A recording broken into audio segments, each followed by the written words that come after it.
الحمد لله وحده والصلاة والسلام على من لا نبي بعده وعلى آله وأصحابه. أما بعد فأعوذ بالله من الشيطان الرجيم. بسم الله الرحمن الرحيم. يا أيها الذين آمنوا لا تتخذوا اليهود والنصارى أولياء. وقال رسول الله صلى الله عليه وسلم: أخرجوا اليهود من جزيرة العرب، أو كما قال عليه الصلاة والسلام: إن الله وملائكته يصلون على النبي يا أيها الذين آمنوا صلوا عليه وسلموا تسليما. درود شرف شوق سروي.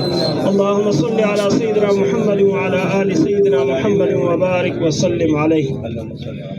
محترم مسلمانان څنګه چې د موجوده حالاتو نه تاسو واقف یې، د مسلمانانو باندې د يهود طرف نن یو انتهایی زور ظلم شروع دی. په فلسطین کې غزا ښار چې کوم دی تقریبا 22 لاک آبادی نه داغي او پاغي باندې هغې نن ناکهبندي کړې ده. نه ورته خوراک پرېږدي، نه ورته څښاک پرېږدي، بجلي ته بند کړې ده، ګیس یې ته بند کړی دی. مکمل رابطه کټ ته د سالمې دنیا نه بلکې د هغې نه هغې محصور دی.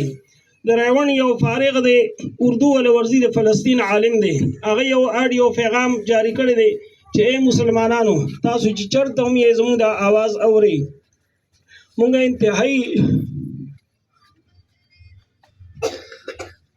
د کمزورتیا حالت کې یو. شاید چې دا زما اخیری خبرې تاسو سره بیا تاسو زما آواز باندې اورېدلی شئ.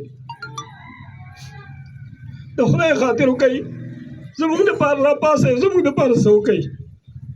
دا ټول مسلمانانو ته یو قسم درخواست دی. زموږ او ستاسو دې چوک کې دا جمع کېدل زموږ نور اختیار او نور لاس کې زموږ څه نشته دی. الله زموږ دا راجمع کېدل ویني. الله تبارک وتعالی ته زموږ جذبه ښکاري. د الله تبارک وتعالی د حکم مطابق چې الله تبارک وتعالی ارشاد فرمایي چې مؤمنانو تاسو رونه یې خپل منځ کې المؤمن اخو المؤمن، مؤمن د مؤمن رور دی، لا يحزنه ولا يحرمه. مؤمن باندې مسلمان خفه کوي او نه به محروم کوي، ولا يخذله او نه به محروم پرېږدي. کافر ته به هم ناواله کوي چې بس ته پوه کار دی، پوه زه ستا خوا او شانه یم. د مسلمانانو د دنیا دا ذمه داري جوړېږي چې موږ او تاسو د هغې لپاره آواز اوچت کړو او د دې آواز اوچتولو د دې اجتماعګانو او د دې غونډې د دې خبر په خپل حکومت باندې یو قسم زور اچول دي، دباو اچول دي. چېرې دا زموږ د عوام چې دین دا د هغه مسلمانانو سره کلک ولاړ دي. هسې نه چې موږ ته چېرته انتشار جوړ کړي، دوی به مجبورېږي او بیا به د هغې له امداد لیږي. د هغې نه علاوه چې موږ او تاسو د هغې لپاره دعاګانې وغواړو. پیغمبر علیه السلام داسې موقع لپاره دعا خولې ده: اللهم انا نجعلك في نحورهم ونعوذ بك من شرورهم. اللهم انا نجعلك في نحورهم ونعوذ بك من شرورهم. چې د دې دعا اهتمام موږ کوو. حسبنا الله ونعم الوکیل دا بار بار وایو. د آیات کریمه ختم وکړو، لا اله الا انت سبحانك اني كنت من الظالمين. د دې لپاره ختمونه کورونو کې زنانه مو کې، نارینه مو کې، او دعاګانې اجتماعي دعاګانې زیاتې غواړو دغې مصیبت نه د بچاو لپاره. دا یو بوزدل قوم دی، ډرفوک قوم دی. قرآن شریف کې الله پاک ارشاد فرمایي: لا يقاتلونكم جميعا الا في قرى محصنه او من وراء جدر. دا دومره بې غیرته دي چې دوی تاسو نه مخامخ نشي راتلی، خو یا د دیوال شانه یا د قلا نه دننه به دوی په تاسو باندې ګزار کوي. خو افسوس دا دی چې دوی خو بحبل من الناس کې ګیر دي. امریکا په سر ولاړه ده، بل ملک ولاړ دی، بل ملک ولاړ دی. دوی کې خپل غیرت نشته، خپل په دې کې چې کوم دی نو څه پښتو نشته، او دې کې چې کوم دی بهادري نشته. دا انتهایي ډرپوک قوم دی. خو د دیوال شاته نه خو ماشوم هم ډس کولی شي، ښځه هم ډس کولی شي.